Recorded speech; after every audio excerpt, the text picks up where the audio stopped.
আজকে আমরা মূলত এফওবি এবং সিএম এই দুইটা বিষয় নিয়ে আলোচনা করব। এফওবি বিষয়টা হচ্ছে ফ্রেট অন বোর্ড, অর্থাৎ যখন আমরা কোনো বায়ার থেকে ডিরেক্ট অর্ডার নিই সেক্ষেত্রে আমরা এফওবি আকারে অর্ডারগুলো নিয়ে থাকি, যেন আমরা কস্টিং করার ক্ষেত্রেও ঠিক সেম আমরা এফওবি মেথডটা ফলো করি।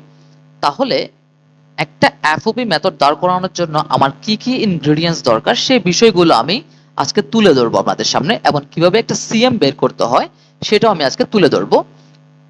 তাহলে একটা সিঙ্গেল পিস টি শার্টের কস্টিং করার ক্ষেত্রে আমাকে যে বিষয়গুলো মাথায় রাখতে হবে, একটা সিঙ্গেল পিস টি শার্টে কি কি আইটেম হইতে পারে, যেমন একটা সিঙ্গেল পিস টি শার্টের মধ্যে অ্যাক্সেসরিজ আইটেমের মধ্যে আমার একটা মেইন লেভেল থাকবে, হোয়াটএভার সেটা মেইন লেভেল হইতে পারে অথবা হিট সিল হইতে পারে, যাই হোক বায়ার যেটা রিকমেন্ড করে।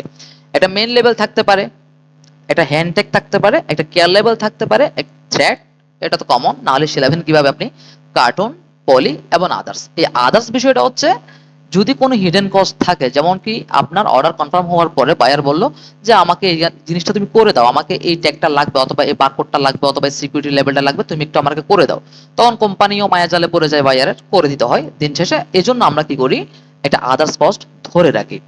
তাহলে মেন ওভেন লেভেল, সেখানে রিকোয়ার্ড কোয়ান্টিটি আমি 1.1 ডজন দিলাম। ডজন কেন দিলাম, কারণ যখন আপনি কস্টিং করবেন সেক্ষেত্রে কি আপনি সবসময় ডজনে হিসাবটা করবেন, কারণ ডজনে করলে কস্টিংটা খুব বেশি প্রিসাইজলি আসে এবং সবকিছু একদম খাপে খাপ বসে যায়। তাহলে মেইন ওভেন লেভেল আমি 1.1 ডজন, 1.1 দেওয়ার কারণ হচ্ছে 0.1টা আমি পার্সেন্টেজের জন্য রেখে দিয়েছি। দেন এটা প্রাইস ধরলাম 0.07, এটা সাপ্লায়ার প্রাইস, এটা আসলে আপনারা এক একজনের প্রাইস এক এক রকম ভেরি করতে পারে, এই প্রাইসগুলোতে চোখ দেওয়ার দরকার নেই, এগুলো আপনারা নিজেরা নিয়ে নেবেন, আমি জাস্ট মেথডটা দেখাচ্ছি আপনাদেরকে। Main hand tag 1.1 dozen, care level 1.1 dozen, thread 1 কোণ, থ্রেডে 1.1 দিলাম না কারণ এক কোণ দিয়ে আমার আরো অনেক বেশি বডি হবে, তারপর আমি এক কোণ দিয়ে রাখলাম। Carton, carton and poly and others cost. তাহলে সব মিলিয়ে আমার অ্যাক্সেসরিজ কস্ট দাঁড়ালো 2.173। Okay fine. এখন অ্যাক্সেসরিজের পার্ট গেল, এখন ফেব্রিকের পার্টে আসি। ফেব্রিকে বায়ার আমাকে রিকমেন্ড করলো যে তুমি আমাকে সিবিসি জার্সির উপরে ফেব্রিক দাও এবং সেটা 190 জিএসএম হইতে হবে।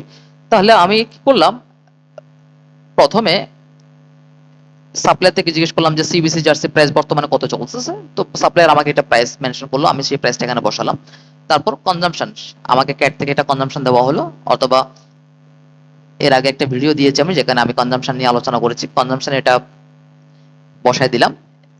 ডজনে, এক ডজনে কতটুকু ফেব্রিক লাগে, 1.5 কেজি, পার কেজি ফেব্রিকের প্রাইস হইতেছে $5, তাহলে টোটাল ফেব্রিকের প্রাইসটা দাঁড়ালো আমার $7.5। তাহলে total fabric cost $7.5, accessories cost 2.173। টেস্টের জন্য ধরে নিলাম টেস্ট হইতেছে বায়ার যে কোনো টেস্ট রিকমেন্ড করতে পারে আপনাকে, সেটা ফেব্রিক টেস্ট হোক বা সেটা গার্মেন্টস টেস্ট হোক, সেটা লিড টেস্ট হোক, হোয়াটএভার, আপনাকে সেই জন্য একটা প্রাইস ধরে নিতেই হবে। এবং কিছু কিছু বায়ারের তো অলরেডি আগে থেকে টেস্টের রিকোয়ারমেন্ট দিয়েও থাকে। প্রিন্ট $2, যেহেতু এখানে একটা প্রিন্ট আছে সেক্ষেত্রে আমি প্রিন্টের কষ্ট ধরে নিলাম, সেক্ষেত্রে আপনারা আপনাদের মতো করে ধরে নেবেন। এবং সিএম, এই সিএম এর বিষয়টা আমি এখানে যেটা $3 দিলাম, সেই $3টা আমি কোথায় পেলাম, আজকে আপনাদেরকে আমি সেই ইতিহাসটা দেখাবো, এই $3 সিএমটা আমি কোথায় পেলাম।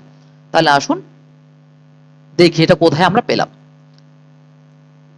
সিএম, সিএম জিনিসটা কি আমি জাস্ট একটু এক সেকেন্ডের জন্য একটু ইলাবোরেশন করি। সিএম হচ্ছে কস্ট অফ মেকিং, অর্থাৎ একটা গার্মেন্টস বানাতে প্রতি মাসে কি পরিমাণ খরচ হতে পারে সেটার উপর বেস করে আমরা সিএমটা বের করি।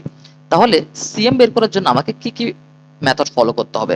সিএম বের করার জন্য একটা ফর্মুলা, সেটা হচ্ছে total cost by production capacity, অর্থাৎ পুরো মাসের আপনার খরচ এবং পুরো মাসের আপনার প্রোডাকশন ক্যাপাসিটি, এটা ভাগ করলে আপনার টোটাল সিএমটা চলে আসবে। টোটাল কস্টে কি থাকতে পারে, স্যালারি থাকতে পারে, ট্রান্সপোর্টেশন থাকতে পারে, মেইনটেনেন্স থাকতে পারে, রেন্ট কস্ট থাকতে পারে, ব্যাংক ইন্টারেস্ট থাকতে পারে। টোটাল আমি ধরে নিলাম আমার টোটাল কস্ট হইল 1.5 কোটি টাকা, অর্থাৎ 1,50,00,000 টাকা। এবং প্রোডাকশন ক্যাপাসিটি, আওয়ারলি পার মেশিন প্রোডাকশন ক্যাপাসিটি 30 পিস, অর্থাৎ একটা মেশিনে আমাকে 1 ঘন্টায় 30 পিস করে প্রোডাকশন দিবে। এবং how many days open in a month, এক মাসের মধ্যে কয়দিন আমার ফ্যাক্টরি খোলা থাকবে, 26 দিন। How many hours open in a day, অর্থাৎ একদিনে কতক্ষণ ধরে ফ্যাক্টরি চলবে, আমার কত ঘন্টা ধরে ফ্যাক্টরি চলবে, 8 hours. How many machines in your factory, 100 machine, ধরে নিলাম আমার 100 মেশিনের ফ্যাক্টরি, আপনারা যত মেশিন হয় তত মেশিনের আপনি দিবেন।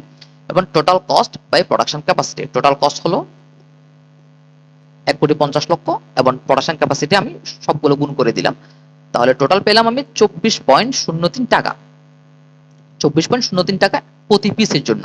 অর্থাৎ প্রতি পিস গার্মেন্টস বানাতে আমার প্রতি মাসে 24.03 মেশিন কস্ট যায়। তাহলে টোটাল মেশিন কস্ট যাবে 288 টাকা, অর্থাৎ $3 পার ডজন সিএম। অর্থাৎ 1 ডজন গার্মেন্টস বানাতে আমার $3 করে খরচ হবে। অর্থাৎ 1 ডজন বডি বানাতে আমার $3 করে সিএম লাগবে। তাহলে আসুন আমরা ঠিক সেই $3টা এখানে বসাই দিলাম। তাহলে টোটাল কস্ট আমার দাঁড়ালো কত? $7.5 আমি পেলাম ফেব্রিকে, অ্যাক্সেসরিজে পেলাম 2.17, টেস্টে 0.15, প্রিন্টে $2, সিএম এ $3 এবং টোটাল কস্ট দাঁড়ালো আমার $14.82। তাহলে এখানে আরেকটা বিষয় আছে, সেটা হচ্ছে কমার্শিয়াল কস্ট। তো কমার্শিয়াল কস্টটা কি? সেটা হচ্ছে ব্যাংকিং এর কিছু কস্ট থাকে, সেই কস্টটাকে আমরা কমার্শিয়াল কস্ট হিসেবে ধরে নিই। এক এক ফ্যাক্টরিতে এক এক রকম করে ধরে, আমি এখানে 3.5% ধরে 0.52 পেলাম। দেন টোটাল আমার এফওবিটা দাঁড়ালো 14.82 প্লাস 0.52 ইজ ইকুয়াল টু 15.34। অর্থাৎ পার ডজনে আমি বায়ারকে প্রাইস মেনশন করব 15.34 এবং পার পিসের জন্য 1.28। এখন বায়ার আমাকে একটা টার্গেট প্রাইস দিয়ে দিল, সেই টার্গেট প্রাইস অনুযায়ী আমাকে দেখতে হবে আমার প্রাইসের সাথে তার প্রাইসটা মিলে কিনা। অনেক সময় সেটা মিলে, অনেক সময় সেটা কম হয়, অনেক সময় সেটা বেশি হয়। তাহলে একটা বিষয় আপনারা দেখুন, একটা টি শার্ট বানাতে আপনার total trims, accessories, fabric, machine cost, commercial cost সব মিলিয়ে আপনার $1.28 কস্ট হয়। অর্থাৎ সেটা যদি আপনি বাংলা টাকায় কনভার্ট করেন তাহলে আই থিঙ্ক 150 টাকা হবে। কিন্তু এই টি শার্টটার সেলিং প্রাইস হইতেছে আপনার 600 to 800, আরো বেশি হইতে পারে। তাহলে আরএমজি সেক্টরের যারা ম্যানুফ্যাকচারার আছে আর যারা বায়ার আছে, তাদের প্রাইসের যে গ্যাপটা, সেই সম্বন্ধে আপনাদের একটা আইডিয়া চলে আসছে। আর আশা করি এই মেথডটা আপনারা খুব সহজে বুঝতে পেরেছেন, এবং যদি কোনো প্রবলেম থেকে থাকে তাহলে আপনারা আমাকে কমেন্ট বক্সে জানাতে পারেন, এবং এই শীটটা যাদের প্রয়োজন তারা আমাকেও জানাতে পারেন, আমি তাদেরকে এই শীটটা দিয়ে দিব। ধন্যবাদ, সবাই ভালো থাকবেন।